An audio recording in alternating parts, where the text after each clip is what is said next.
अपने मन में जिस चीज का विचार करोगे वही चीज तुम्हें मिलना शुरू होगी। अगर पैसे के बारे में विचार करते हो तो आपके पास पैसा आना शुरू होगा। अगर आप अपने प्यार के बारे में विचार करोगे तो आपको आपका प्यार जल्द ही मिलेगा। गौतम बुद्ध के अनुसार हम वही बनते हैं जो हम सोचते हैं। जिस तरह कोई व्यक्ति बुरी सोच के साथ बोलता या काम करता है तो उसे कष्ट मिलता है, वही यदि कोई शुद्ध विचारों के साथ बोलता या काम करता है तो उसकी परछाई की तरह खुशी उसका साथ कभी नहीं छोड़ती है। वही गौतम बुद्ध की यह कहानी जो आज हम आपको बताने जा रहे हैं, इसे सुनने के बाद आप जीवन की सभी समस्याओं को चुटकियों में हल करने में सक्षम रहेंगे। दोस्तों, एक बार की बात है, महात्मा बुद्ध प्रवचन दे रहे थे। प्रवचन में आसपास के बहुत से लोग शामिल थे। सभी लोग ध्यान से बुद्ध को सुन रहे थे। कुछ देर में प्रवचन समाप्त हो गया। तब लोगों ने बुद्ध को प्रणाम किया और अपने अपने घर को चल पड़े। पर एक युवक वहाँ पर ही बैठा रह गया। बुद्ध की नजर उस युवक पर पड़ी तो वे पूछ बैठे, क्या बात है वत्स, कोई जिज्ञासा है क्या? युवक बुद्ध के पास गया और प्रणाम करके बोला, प्रभु बहुत उलझन में हूँ। जितना इस बारे में सोचता हूँ उतना ही उलझ जाता हूँ। कैसी उलझन है? बुद्ध ने प्रश्न किया। युवक हाथ जोड़कर बोला, प्रभु ये संसार कितना विशाल है। संसार में लाखों करोड़ों लोग निवास करते हैं, उनमें भी एक से बढ़कर एक विद्वान कलाकार योद्धा। ऐसे में उन सब के बीच मुझ जैसे सामान्य प्राणी का क्या मूल्य है? युवक की बात सुनकर बुद्ध मुस्कुरा दिए। वे बोले, तुम्हारी जिज्ञासा का उत्तर मिल जाएगा, पर इसमें थोड़ा सा समय लगेगा। क्या तब तक मेरा एक छोटा सा काम कर सकते हो? प्रभु ये तो मेरे लिए गर्व का विषय है कि मैं आपके काम आ सकूं। युवक ने पुनः अपने हाथ जोड़ दिए और कहा, आप आदेश करें प्रभु। बुद्ध ने युवक को एक चमकीला पत्थर देते हुए कहा, तुम्हें इस पत्थर का मूल्य पता करना है, पर ध्यान रहे इसे बेचना नहीं है, सिर्फ इसका मूल्य पता करना है। जैसी आज्ञा प्रभु। ऐसा कहते हुए युवक ने बुद्ध से वह पत्थर ले लिया। उसने एक बार फिर से उन्हें प्रणाम किया और बाजार की ओर चल पड़ा। बाजार वहाँ से ज्यादा दूर नहीं था।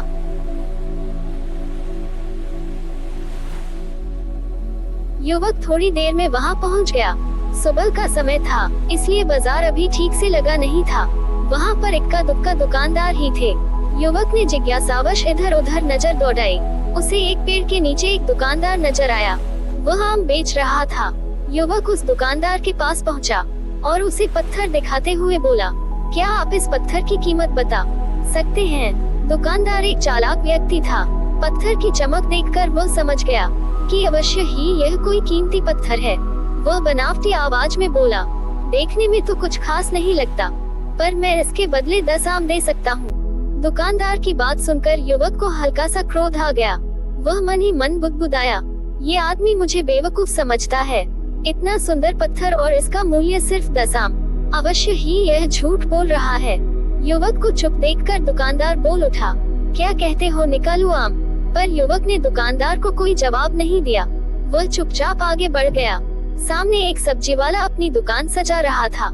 युवक उसके पास पहुंचा और उसे पत्थर दिखाते हुए उसका मूल्य पूछा। उस पत्थर को देखकर सब्जी वाले की आंखें खुशी से चमक उठी। वह मन ही मन सोचने लगा, ये पत्थर तो बहुत कीमती जान पड़ता है। अगर यह मुझे मिल जाए तो मजा ही आ जाए। क्या हुआ भाई, कहाँ खो गए? युवक ने दुकानदार की तंद्रा तोड़ी। सब्जी वाला चौंकता हुआ बोला, कुछ नहीं, मैं तो बस मन ही मन इसकी कीमत की गणना कर रहा था। वैसे मैं इस पत्थर के बदले एक बोरी आलू दे सकता हूँ। सब्जी वाले के चेहरे की कुटिलता देखकर युवक समझ गया कि ये दुकानदार भी मुझे मूर्ख बना रहा है। मुझे किसी और से इसका मूल्य पता करना चाहिए। ये सोचता हुआ युवक आगे बढ़ गया। सब्जी वाले दुकानदार ने युवक को पीछे से आवाज लगाई, क्या हुआ भाई, अगर आपको यह मूल्य कम लग रहा है तो बताओ तो सही, मैं इसे बढ़ा दूंगा। पर युवक ने उसकी बात पर ध्यान नहीं दिया। वह अब इधर उधर किसी ऐसे व्यक्ति को खोजने लगा जो जानकार हो और उस पत्थर की सही मूल्य बता सके। युवक को लग रहा था कि अवश्य ही यह कोई कीमती पत्थर है, शायद कोई जौहरी इसका सही मूल्य बता सके। ये सोचता हुआ युवक एक जौहरी की दुकान पर पहुंचा। जौहरी अपनी दुकान को अभी खोल ही रहा था। उसने युवक को अपनी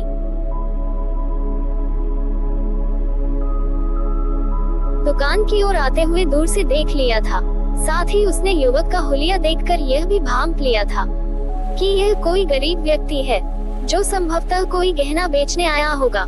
जौहरी ने हाथ जोड़कर युवक को नमस्कार किया और मुस्कुराकर पूछा, बताएं महोदय, मैं आपकी क्या सेवा कर सकता हूँ। युवक ने बुद्ध का दिया पत्थर अपनी हथेली पर रख दिया और बोला, इसका मूल्य पता करना था। पत्थर को देखते ही जौहरी उसे पहचान गया कि यह बेशकीमती रूबी पत्थर है जो किस्मत वाले को मिलता है। वह बोला, पत्थर मुझे दे दो और मुझसे 1 लाख रुपए ले लो। कहते हुए जौहरी ने पत्थर लेने के लिए अपना दाहिना हाथ बढ़ाया और तब तक युवक ने पत्थर को अपनी मुट्ठी में बंद कर लिया था। उसे पत्थर के मूल्य का अंदाजा हो गया था, इसलिए वह बुद्ध के पास जाने के लिए मुड़ गया। जौहरी ने उसे पीछे से आवाज लगाई, अरे रुको तो भाई, मैं इसके 50 लाख दे सकता हूँ। लेकिन युवक को वह पत्थर बेचना तो था नहीं, इसलिए वह रुका नहीं और दुकान के बाहर आ गया। पर जौहरी भी कम चालाक नहीं था। वह उस अनमोल पत्थर को किसी भी कीमत पर अपने हाथ से जाने नहीं देना चाहता था। वह दौड़कर उसके आगे आ गया और हाथ जोड़कर बोला, तुम ये पत्थर मुझे दे दो, मैं इसके बदले 1 करोड़ देने को तैयार हूँ। युवक को जौहरी की बातों में अब कोई रुचि नहीं रह गई थी। वह जल्द से जल्द बुद्ध के पास पहुँच जाना चाहता था, इसलिए न तो वह रुका और न ही उसने जौहरी की बात का कोई जवाब दिया। वह तेज तेज कदमों से बुद्ध के आश्रम की ओर चल पड़ा। जौहरी ने पीछे से आवाज लगाई, यह अत्यंत मूल्यवान पत्थर है, अनमोल है, तुम जितने पैसे कहोगे मैं दे दूंगा। ये सुनकर वह युवक परेशान हो गया। उसे लगा कि कहीं पत्थर के लालच में जौहरी उसे पकड़कर जबरदस्ती न करने लगे, इसलिए वह तेजी से आश्रम की ओर दौड़ पड़ा। युवक जब बुद्ध के पास पहुंचा, तो वह बुरी तरह से हौंफ रहा था। उसे देखकर बुद्ध मुस्कुरा दिए, फिर भी उन्होंने अपने चेहरे से कुछ भी जाहिर नहीं होने दिया। वे बोले, क्या बात है वत्स, तुम कुछ डरे हुए से लग रहे हो। युवक ने बुद्ध को प्रणाम किया और सारी बात कह सुनाई, साथ ही उसने वह पत्थर भी उन्हें वापस कर दिया। बुद्ध बोले, आम वाले ने इसका मूल्य 10 आम बताया, आलू वाले ने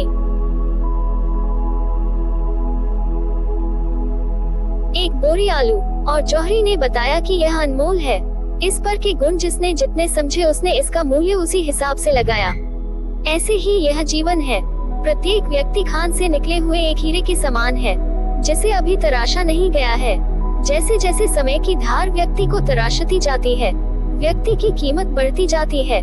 ये दुनिया व्यक्ति को जितना पहचान पाती है उसे उतनी ही महत्ता देती है। कहते हुए बुद्ध एक क्षण के लिए रुके, फिर बोले, किंतु आदमी और हीरे में अंतर यह है, हीरे को कोई दूसरा तराशता है और व्यक्ति को अपने आप को स्वयं ही तराशना पड़ता है। और जिस दिन तुम अपने आप को तराश लोगे, तुम्हें भी तुम्हारा मूल्य बताने वाला कोई न कोई जौहरी मिल ही जाएगा। गौतम बुद्ध उस लड़के को ये सीख देना चाहते थे कि जो इंसान अपने मन में खुद के बारे में विचार करता है, वह व्यक्ति उसी के समान बनता जाता है। किसी इंसान को अगर दुनिया की किसी भी चीज से सच्चे मन से लगाव हो, तो वो इंसान उस चीज को प्राप्त कर लेता है। वही जो इंसान अपनी मनचाही चीज को प्राप्त करने में असमर्थ है, उस इंसान ने अपने मन में सच्चे भाव से उस चीज को चाहा नहीं होता है। वही दोस्तों, गौतम बुद्ध की इस प्रेरणादायक कहानी को आप अपने मित्रों के साथ शेयर जरूर कीजिए, ताकि उन्हें भी गौतम बुद्ध के असल ज्ञान के बारे में पता चल सके। दोस्तों, वीडियो अगर आपको पसंद आया हो तो इस चैनल को सब्सक्राइब जरूर कर लीजिए और कमेंट बॉक्स में नमो बुद्धाय लिखना ना भूलें। धन्यवाद।